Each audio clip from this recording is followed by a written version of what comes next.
Então, bem, isso aqui a gente vai usar só quando nós formos procurar os pontos de máximo da função.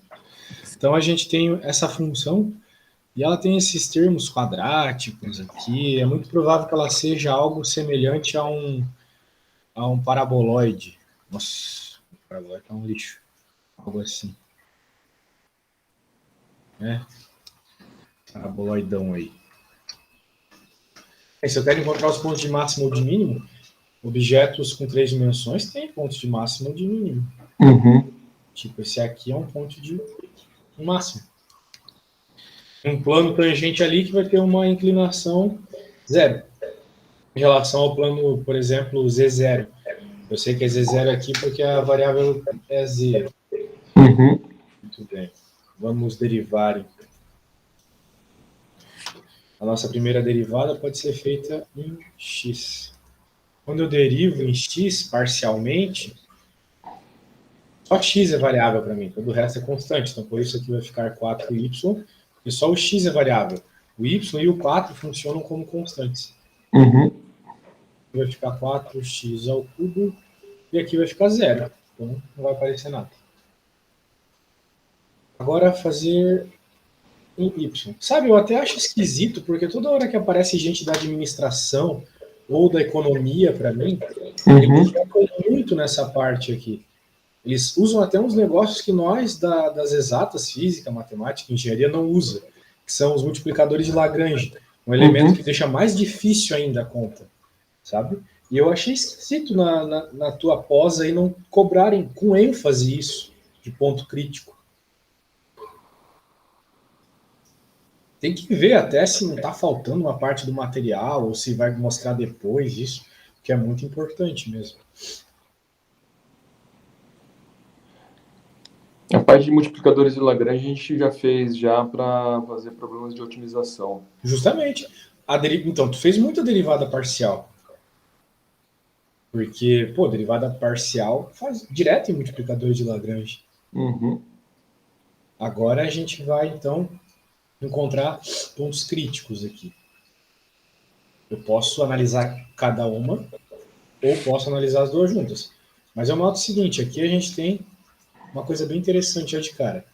Que x é igual a y, certo? Eu passo 4y para o lado do zero, vou ter 4x igual a 4y, então x igual a y, beleza? Uhum. Beleza. Agora a gente pode pegar esse aqui e dar uma trabalhada melhor.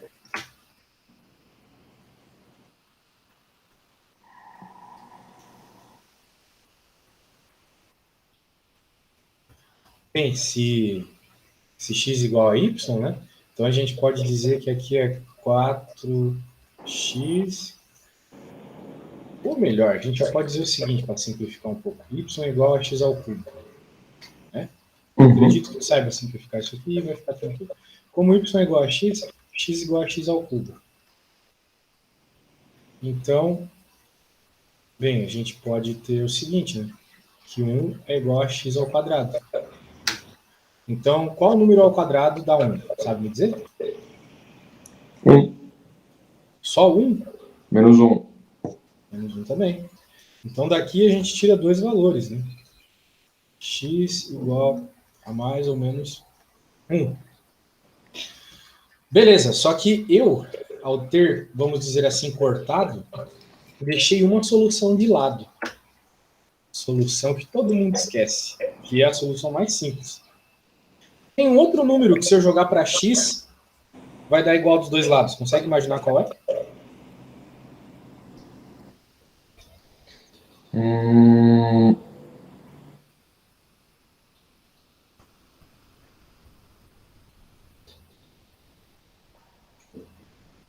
Zero, né? Se o x for zero, zero igual a zero. Uhum. Qualquer outro número não vai dar isso. Né? Então, daqui, a gente tira que x igual a y igual a zero. E daqui a gente tira, né? Que y igual a x igual a mais ou menos 1. Então, nós temos essas três soluções. Nós temos três pontos críticos aqui. O primeiro ponto crítico, que é o ponto x0, y0. tem o segundo, PQ, vamos chamar de Q esse ponto, que é o x1, y1, e o outro, PQR, menos 1, menos 1. Ok? 3 pontos críticos. Só que, bem, eu sei que eles são pontos críticos, mas eu não sei que tipo de ponto crítico é. Um ponto de máxima, um ponto de mínima, um ponto de cela, né? Então é isso que eu preciso descobrir agora. Que tipo de ponto máximo é isso? Quer dizer, que tipo de ponto crítico é isso? Então, como é que eu descubro isso? Com a matriz hessiano. Para a matriz hessiano funcionar, eu preciso encontrar as derivadas segundas. Então, a derivada segunda em x, derivada segunda em y e a derivada mista. Só que aqui tem um ponto muito interessante para evitar trabalhos desnecessários, né? A derivada de x e depois de y é igual a de y e depois de x. Ok? É esse o lance que parece lá com a equação exata. Que essas ordens de derivadas têm que dar a mesma resposta, lembra? Então, é justamente isso. Porque uma função de verdade, quando tu deriva primeiro em x e depois em y, tem que dar a mesma resposta de quando tu deriva primeiro em y e depois em x. Então, aqueles coeficientes m e n, lá na equação exata, são exatamente esses termos aqui. Sacou? Entendi. Então, se tu escreve uma equação diferencial, às vezes não existe uma função que gere exatamente aquilo. Mas se existir, se aquela EDO tem uma solução, então isso tem que existir. Essas duas derivadas têm que dar a mesma resposta. Tá bom? Tá. Então, vamos fazer a derivada segunda, então.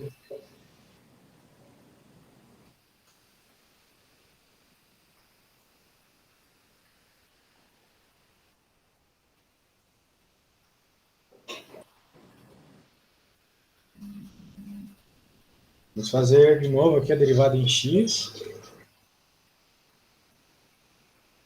Meu Deus, x. Esse aqui tu já tá craque, eu acho, né? Mas é sempre bom relembrar.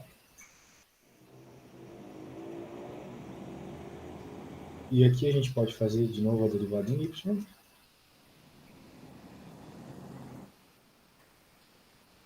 E nós podemos fazer uma mista aqui também. Ó.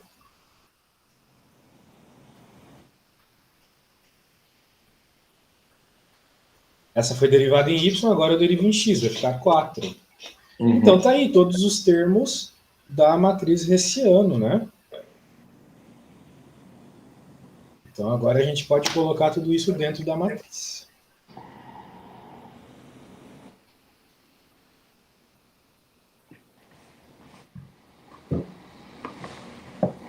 Então, ó, vamos ter aqui, ó, o x quadrado aqui no primeiro, né?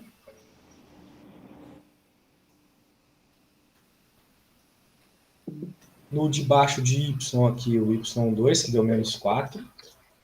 É bom quando não dá variável, porque daí tanto faz o ponto, entendeu? Tipo, nós temos 3 pontos, fazer 3 testes é muito chato. Só que como um monte de termos aqui não deu nenhuma variável, a derivada segunda, esses termos eles não vão atrapalhar a nossa conta. Fica meio estranho meu quadro aqui. Tá? Então essa é a matriz hessiana. Agora tu testa ela para cada ponto. Vamos testar, por exemplo, para o x igual a... Para o primeiro ponto aqui, que tem x igual a 0 e y igual a 0. Tá? Então eu vou até copiar ele aqui para indicar o que eu vou fazer. Agora eu vou pegar isto e no lugar do A e do B eu vou pôr 0 e 0, que são os valores de x e y respectivamente. E note que como só tem um termo ali com letra, é só ele que vai ficar com o valor em específico. Vezes 0 ao quadrado. Agora tem que fazer o determinante. Tu sabe fazer determinante de matriz? É multiplicação. Diagonais, né? Isso. Diagonal principal menos a diagonal secundária, multiplicação dos termos. Então, 0 vezes menos 4 dá 0. 4 vezes 4 dá 16, então menos 16. Logo, o delta deu menos 16. Outra coisa importante para fazer a análise é o teta. Tetão. O tetão é basicamente o primeiro termo da tua matriz esse ano, que no caso aqui vai ser menos 12x². Então, para o nosso caso, o tetão é 0, concorda comigo? Concordo. Show de bola. Então, nós temos a situação onde o delta é negativo e o tetão é 0. Se eu olhar aqui, ó, delta negativo. Bem, se o delta é negativo, tanto faz o tetão. Porque tu vai ter um ponto de sela. Uhum. Então, esse ponto 0, 0 é um ponto de sela. Um ponto de sela é um ponto onde, vamos dizer assim, numa coordenada é crescente e na outra é decrescente. Vai ser um negócio assim, ó. Né? Imagina isso aqui, sei lá, no eixo XY e aqui no XZ. Então aqui tu tem uma decrescente, aqui tu tem uma crescente. Se tu prolongasse isso, tu ia ter tipo uma sela de cavalo. Uhum. Tá, então tá bom. Então que bom que você entendesse isso. Ponto de sela. Agora vamos para outra. Agora é o ponto 1, 1.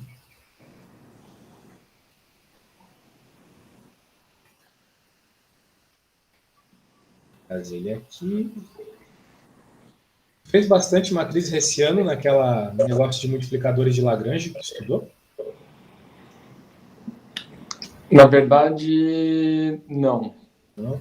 Não. Quando tu tem multiplicadores de Lagrange, existe um outro jeito mais interessante de encontrar os pontos de máximo ou de mínimo, que é um teste na restrição, né? Eu faço isso também. Só que, claro, para isso tu precisa de uma restrição. As nossas questões aqui não têm restrição. Por isso que eu até acharia interessante, para a aula de quinta, que tu me trouxesse alguns exercícios que tu viu, então. Tá bom? Então, Tá material bom. antigo. Na verdade, a gente faz otimização com base em restrições, porque quando você vai construir um portfólio de investimentos, você tem algumas restrições que você precisa seguir. Claro. Você tem, no mínimo, a restrição do teu capital, né? Tipo, Tem a restrição do seu capital, às vezes você não pode colocar... você não pode investir em determinados ativos. Isso. Então, Você pode investir até um determinado valor. Daí a soma dos valores é uma restrição, sacou? Então, a soma dos valores para cada ativo diferente. Então, quando você faz uma otimização de portfólio, implicitamente você trabalha com restrições. Sim. Então, o nosso tetão aqui vai ficar menos 12. Menos 12. Então, nós tivemos delta positivo e tetão negativo. Delta positivo está aqui. Tetão negativo está aqui. Significa que a gente tem um máximo relativo em AB. Então, o ponto 1, 1 é um máximo.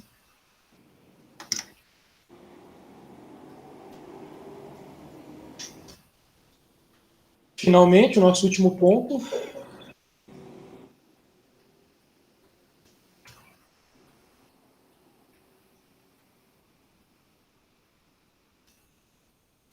Finalmente, o nosso último ponto. Aqui eu até vacilei, né? Eu tenho que colocar um 1 aqui.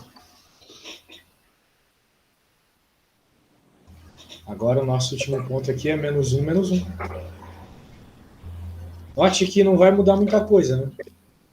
Porque ali é menos 1 ao quadrado. Então vai continuar dando o mesmo valor que deu antes, 32. Perfeito. Isso aí. E o delta, o θ também. Então, novamente vai dar um ponto de máximo também. Uhum. Isso aí. Então é assim que se analisa a função. Note que a gente conseguiu resolver... A gente conseguiu resolver de uma forma simples, porque a função era simples, né? Uhum. Às vezes essas relações que a gente encontra entre x e y, elas são meio complexas.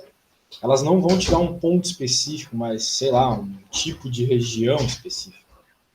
Tá? Então, com isso que tu tem que tomar cuidado. Às vezes isso é o ponto difícil da conta. Então eu vou fazer o seguinte, vou salvar e vou colocar a outro exemplo proposto pela apostila, que também é uma função legal de trabalhar. Tá? Então, tu sabe os passos. Tu tem que derivar, tu tem que fazer muita coisa. Deixa eu te mandar aqui o que a gente fez.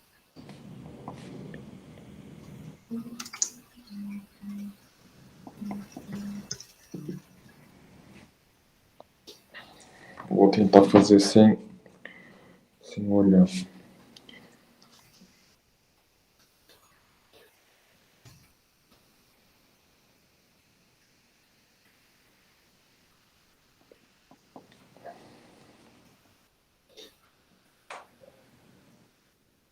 Perceba que dessa vez, como a tua função ela tem um polinômio de um grau alto, né, 4, tu vai acabar tendo uma hessiana um pouco mais complexa. Né?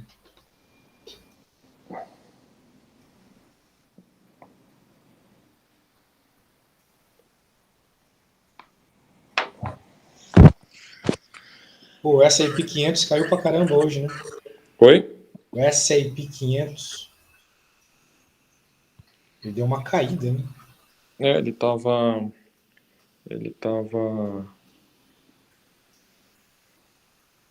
subindo até abrir as ações. As ações, o cash, o mercado à vista, né? Ele abre todo dia, 11 da manhã do Brasil. O mercado futuro estava até subindo. Agora está caindo quase zerado, tá? 0,05 negativo. Toda vez que o S&P 500 se mexe um pouquinho para baixo, as criptos desabam completamente. Muito chato isso. Então, hoje, por exemplo, já perdi 10% do meu capital. Todo dia uns 10% a menos. Nossa senhora. Eu já estou acostumado já. É que você tá em Bitcoin, você falou, né? Tô full comprado em cripto. Nossa, você é louco, cara. Sou.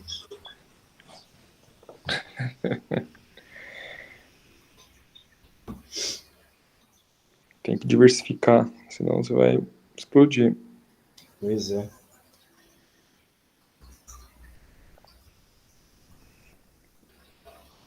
Bem, vou no banheiro rapidinho. Estou explodindo por outros motivos. Né? Comi arroz podre ontem, acho que eu tô meio mal. Já volto. Vamos lá.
E aí, tá no caminho certo aí? Já encontrou os pontos críticos? Me parece ser a parte mais difícil aqui.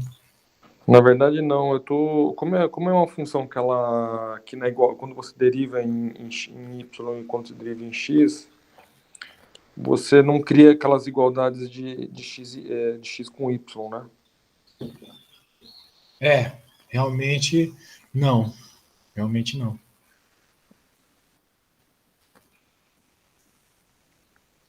Realmente não.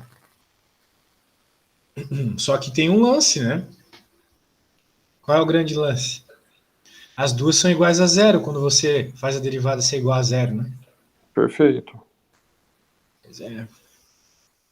Então, mas quando elas são iguais a zero, você vai achar um valor para x e um valor para y. Bem, a questão é, quando tu deriva igual a zero, tu vai encontrar, eu acho que na de x tu vai encontrar 12x ao cubo igual a zero, né? É isso aí. Na de y, 8y ao cubo igual a zero. Perfeito. Então, o único valor que corresponde a essas duas situações é x É igual. igual a zero e y igual a zero. Perfeito. Então, esse é teu único ponto crítico. Entendi. Entendi.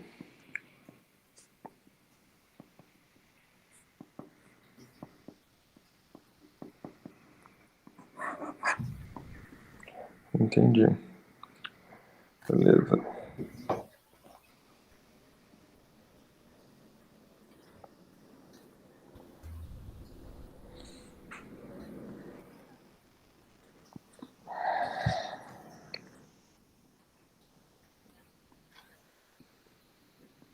Então ficou até melhor aí. Tem um ponto crítico só para analisar. E o ponto é zero ainda por cima.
Sabe uma coisa que é curiosa? Diga. É que como o meu ponto crítico, tanto para x quanto para y, ele é zero, na hora que eu tenho a matriz e eu vou substituir os valores de x, y pelos pontos críticos que eu achei, e ele é zero, esse ponto crítico, tanto para x e para y, eu vou encontrar valores igual a zero. Vai dar tudo zero, basicamente, né? Vai dar tudo zero. Certo. Então você encontrou que o delta é zero. Perfeito. Muito bem, delta é zero. E o tetão também é zero, né? O tetão também é zero. Daí, se tu olhar aquilo que eu te mandei, a gente não pode concluir nada disso, né? Porque quando o delta é zero, a gente não pode concluir nada, basicamente. Perfeito. Quando o delta zero, a função em f, ela tem um ponto de cela. Não, isso é quando é menor que zero. Isso. Vê lá, nada Não podemos podemos afirmar. afirmar, né? Nada podemos afirmar. Isso. Então, qual é o lance? Tu não consegue afirmar pela análise da matriz hessiana, Tá bom? mas tu sabe que é um ponto crítico. Então, ou vai ser um ponto de máximo, ou um ponto de mínimo, ou um ponto de cela, certo? Uhum. Então, o que é que tu pode fazer para descobrir se é de máximo ou de mínimo?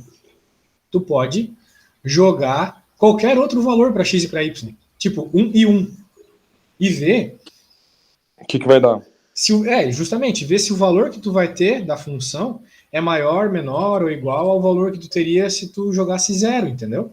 Então tu Uhum. vai ter que jogar o 0, 0, ver o que vai dar na função, e Uhum. depois joga 1 e 1, por exemplo, e ver o que vai dar, e tenta concluir daí. Então vai lá.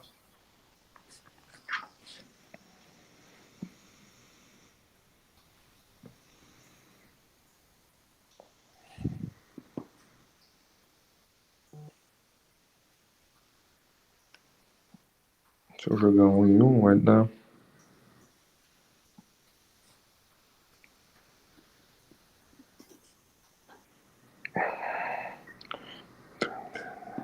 Mas jogue na função, né? Não na hessiano. Joga na função. A f de x, y. Né?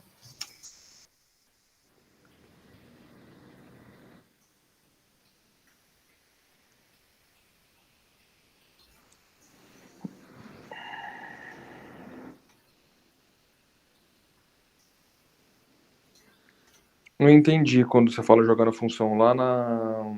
A tua f de x, y não é x quadrado. Qual que é, né? 3x a quarta Isso, mais 3x a quarta 2y. mais 2y a quarta, é isso.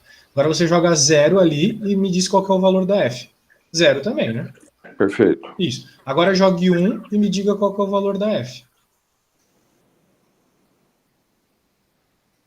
Era 5. Justamente. Então você reparou que você jogou 1 e deu 5. Né? Então deu um número maior do que tinha dado quando você jogou zero. Perfeito. E isso sempre vai acontecer. Sempre. Pode notar que qualquer valor que tu jogue, pode ser negativo, positivo, etc., sempre vai dar maior do que o valor quando você joga zero. Lógico. Então significa que o ponto 00 é um ponto de mínimo. Sacou? Entendi. A ideia é essa, a ideia é essa. Então é uma ideia bem lógica, né? Entendi. Muito bem, né? Então agora vamos para um problema mais prático. Isso aí é tudo muito nada a ver, assim. Quero dizer, não que não seja nada a ver, a gente tá aprendendo, mas não existe na vida real, né? Agora esse aqui existe. Ó, vamos fazer juntos esse aqui.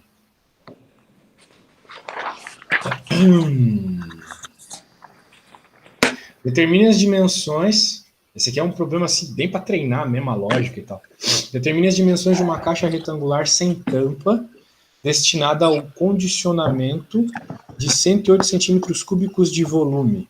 Se queremos usar a mínima quantidade em material para sua confecção. Agora você lê e tenta entender o que está rolando e vamos conversar sobre isso.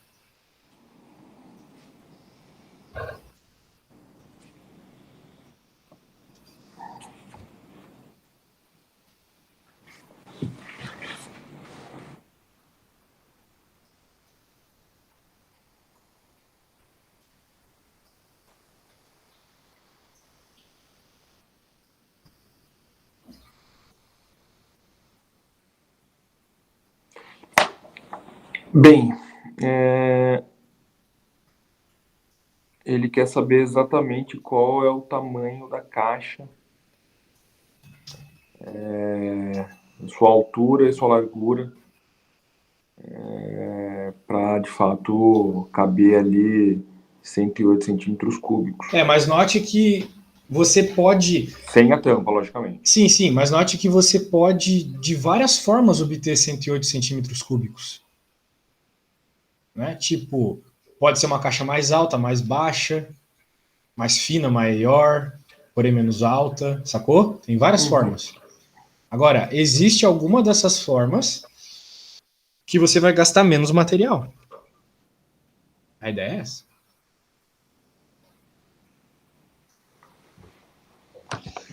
Então, você quer uma quantidade mínima de material para o que exatamente?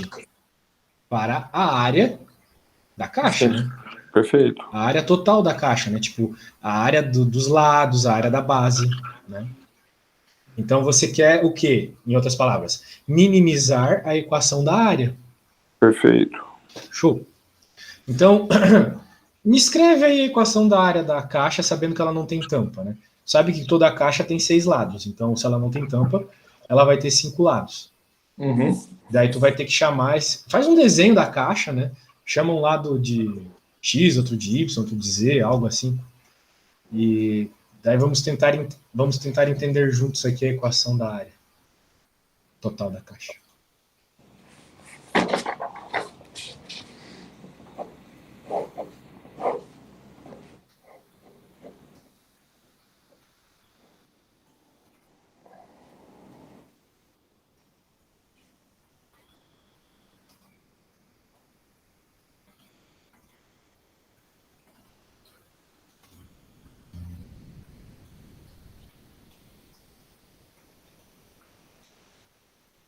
São 5 lados.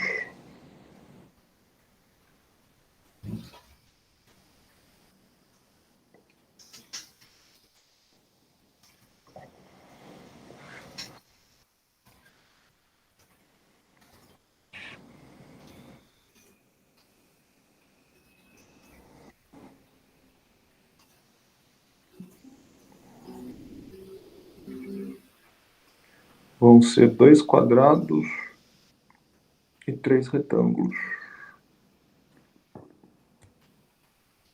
2 quadrados. Não, peraí. São 5 retângulos. São 5 retângulos. Não sei se tu desenhou quadradinho aí e tal, mas são 5 retângulos.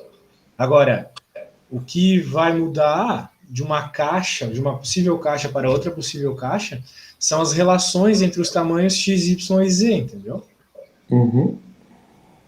Beleza. Mas agora tem outra coisa que pode até funcionar como uma restrição para ti nesse problema, que é o volume, né? Independente do tipo de caixa que tu vai ter, uma mais alta, mais baixa, mais larga, etc., vai ter que ter um volume de 108 centímetros cúbicos, certo? Então você tem duas restrições. Você tem uma restrição de material e uma segunda restrição de volume.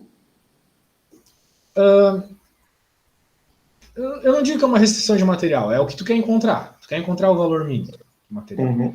A restrição é o volume. Tu quer reduzir a equação da área, só que na equação da área, de certa forma, tu vai ter que impor a equação do volume. Por quê? Porque do jeito que está a tua equação da área agora, eu imagino que ela esteja dependendo de 3 variáveis, né? Do x, do y e do z, né? Pois é. Então vamos ver se a gente concorda aqui na parada. Vamos ver.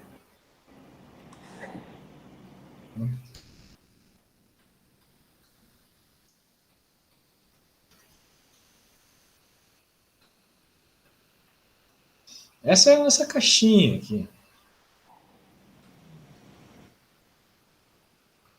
Abertinho, tipo um aquário. Então a gente pode dizer que aqui é x, aqui é y e aqui é z, certo? Então, eu não sei como é que ficou a tua expressão da área, mas pelas letras que eu criei, a minha área vai ficar assim. A área por hora é uma... Vamos chamar de A de área, né? Não de space. x, y, z, ou seja, depende das três, e vai ficar x vezes y, porque tu só tem uma base, certo? Uhum. 2 vezes yz, porque tu tem dois lados aqui que dependem de y e de z, a área, concorda comigo? Tu tem dois que dependem de x e z. Desculpa, x e y. Desculpa, porra, fiz alguma merda aqui. É 2 vezes x e y, então, porque tem esse daqui e esse de trás. Uhum. O último aqui, que tu só tem a base aqui, então é só um xz. Só um xz. Meu, viajei, né? Aqui é só um xz. Então assim ficou a minha equação. Acredito que a tua ficou meio parecida. Certo? Uhum. Isso. Só que a gente também tem a equação do volume, que também depende das três. Só que esse volume é fixo, é um valor fixo. Agora, então, o que dá para fazer? Dá para transformar essa equação que depende de três variáveis em uma que depende de duas só. Por quê? Porque eu posso dizer, por exemplo, que x, por exemplo, é igual a v dividido por yz. Entendeu? Porque esse v é fixo, é um número fixo, é 108. Posso até trocar por 108 depois. Agora, então, a minha S vai depender só de y e z. Porque o x está fixo em função de yz. X está em função de yz. Então, bem, então, agora é contigo. Agora que eu escrevi aqui a equação da área, em todos os lugares que tiver x, tu substitui por isso e me diz como é que vai ficar a equação da área. Só trocar onde tem x por v sobre yz. Aí tu vai conseguir fazer umas simplificaçõezinhas.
Já achei aqui. Certo, deu quanto?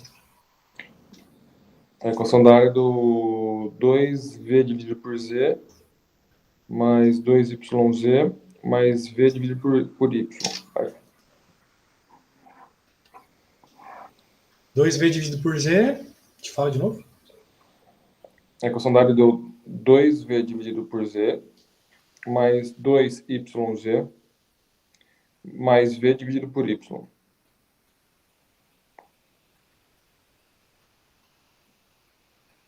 Isso. Exatamente.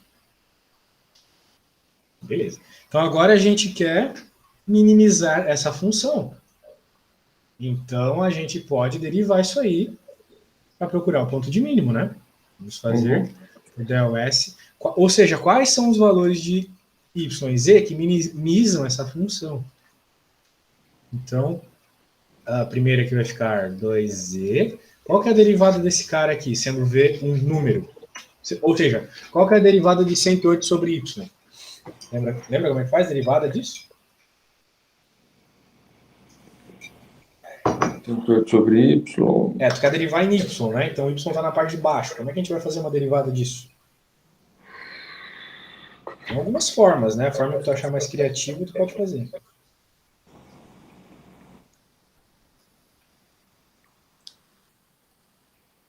É derivada do primeiro menos...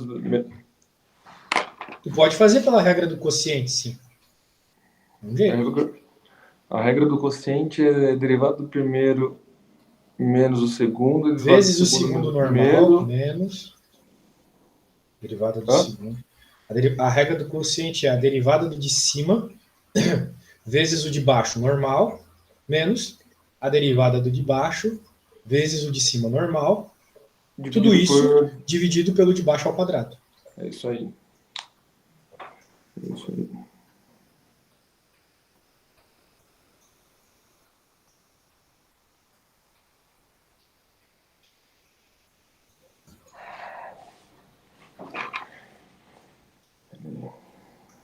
Deu A, deu Y.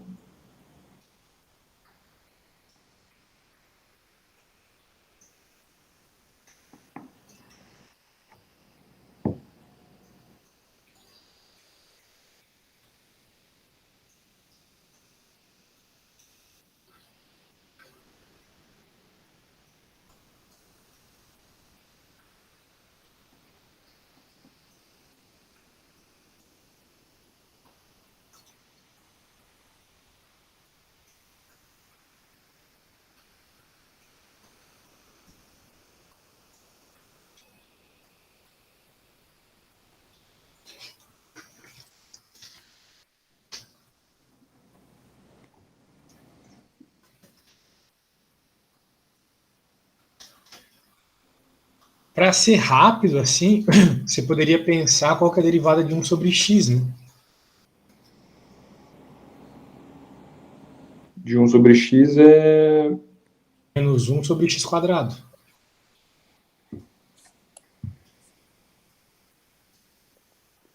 Então aqui vai ser a mesma coisa. Menos v sobre Saiu, y ao quadrado. sua tela saiu, ficou preta. Opa, agora voltou. Sacou? Menos y menos v sobre y ao quadrado.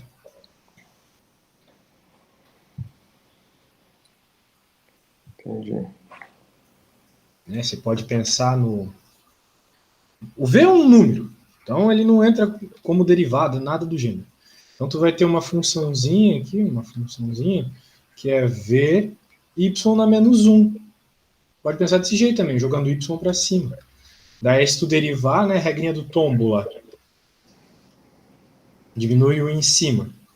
É a derivada, né? Então a derivada vai ser menos v sobre y ao quadrado. É um jeito mais rápido de fazer a regra do quociente quando tu tem uma função simples. Né? Menos v sobre y ao quadrado, beleza? Uhum.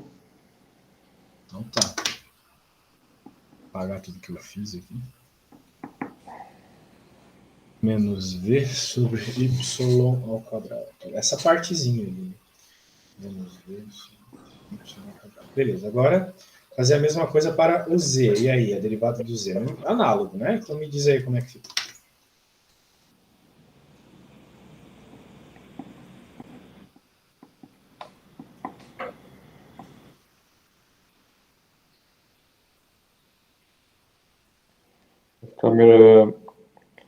Menos 2v sobre z ao quadrado, mais 2y,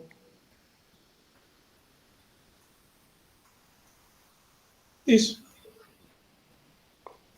É isso aí.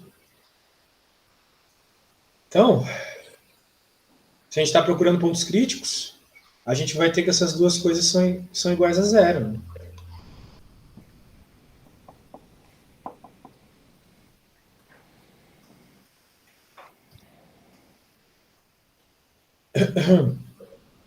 Então, num primeiro momento aqui, ó, a gente não tem uma relação muito interessante, né?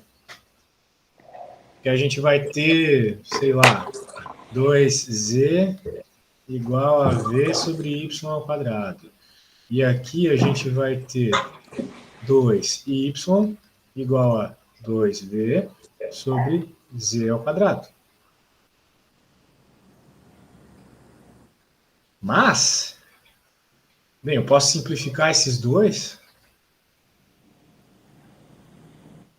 e percebo que tem V nas duas, né?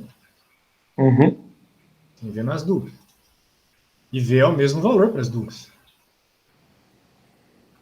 Então eu poderia isolar V nas duas.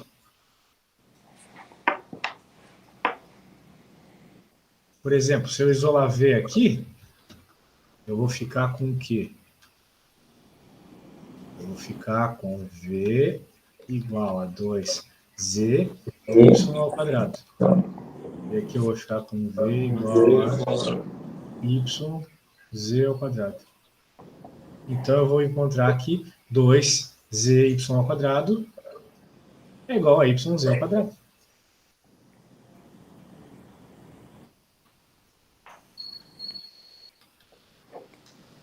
Sacou? O V funcionou como uma espécie de multiplicador de Lagrange. Uhum. Então nós temos uma relação aqui. Né? E aí tem umas coisas que a gente pode pensar, né? Por exemplo, se todo mundo for zero, os dois lados da igualdade é igual, né? Tá igual a Uhum. zero. Né? Perfeito. Mas eu posso ter zero, como os valores dessas coisas aí? Pode. Não. É Como é que, que tu vai ter o lado de uma caixa de tamanho zero? A caixa não existe?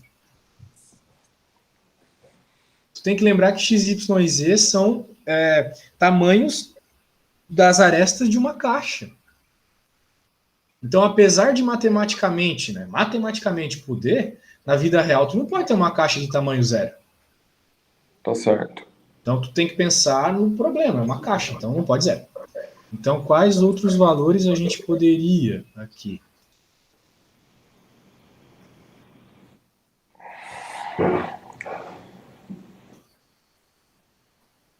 Dá uma pensada. E quais valores serviriam aqui como resposta?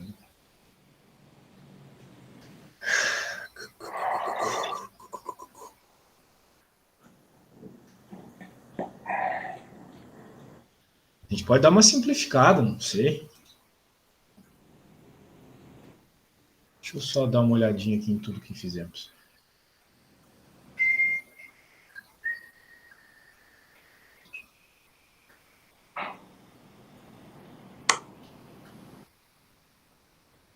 É isso.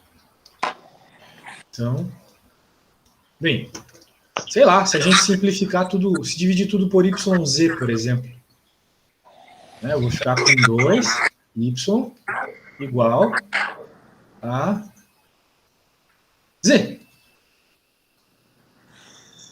Entendeu? Uhum. Eu dividi os dois lados por isso. Então eu cheguei que 2y é igual a Z. Ou seja, eu encontrei uma relação para Z. Z é o dobro de Y. Uhum. Muito bem. Z é o dobro de Y. Mas a gente já tinha encontrado uma relação aqui para o x, né? O x é v sobre yz, e agora o z é o dobro de y. Então a gente talvez consiga reescrever esse volume de uma forma mais apropriada. Que o volume vai ser basicamente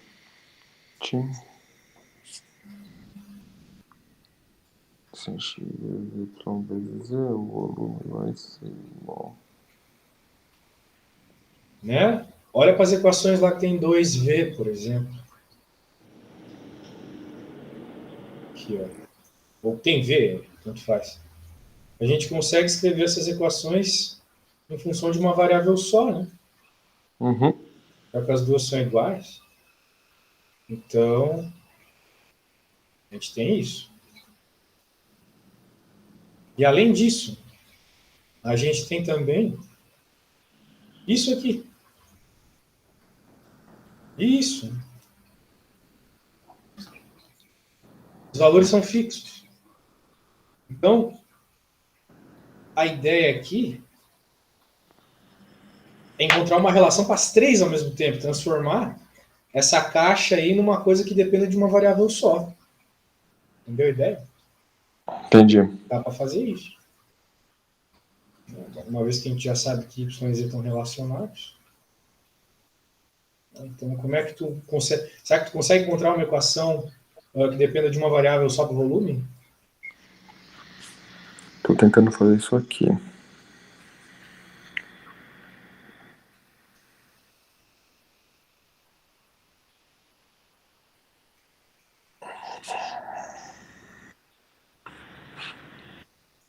Talvez tu não consiga relacionar com o x, mas tu consiga dizer que o volume é alguma coisa que dependa só de y e só de z. Isso já é um bom começo. Por quê? Porque tu sabe quanto vale o volume. O volume é 108. Então, por exemplo, nessa primeira equação aqui, ó, nessa equação aqui, por exemplo, essa aqui, né, y z ao quadrado. Então, a gente encontrou que z é igual a 2y. Então, é melhor pôr aqui, por exemplo, né? Pelo menos não vou precisar ficar levando coisa ao quadrado. Então, aqui vai ficar 4y ao cubo, né? V igual a 4y ao cubo. E tu sabe quanto é V? 108. Então, tu consegue isolar o valor do y. Vai encontrar um valor para y. 108 igual a 4y ao cubo. Daí tu encontra o valor do y. Entendi. Sacou? Então, veja, uma restrição feita à mão aqui. Feita devido à mesma à necessidade geométrica do problema.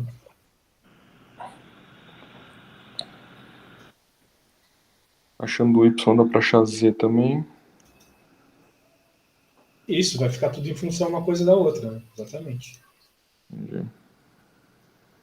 Daí depois, né, não vai dar tempo pra gente fazer, mas depois que tu fizer tudo isso, tu vai fazer a matriz Hessiano e vai ver que vai dar um ponto de mínimo. O delta vai dar positivo, basicamente. Tá bom? Fechado. Então tá bom, hoje foi bem produtivo. Até quinta-feira, então. Beleza, então. Falou, até. Falou.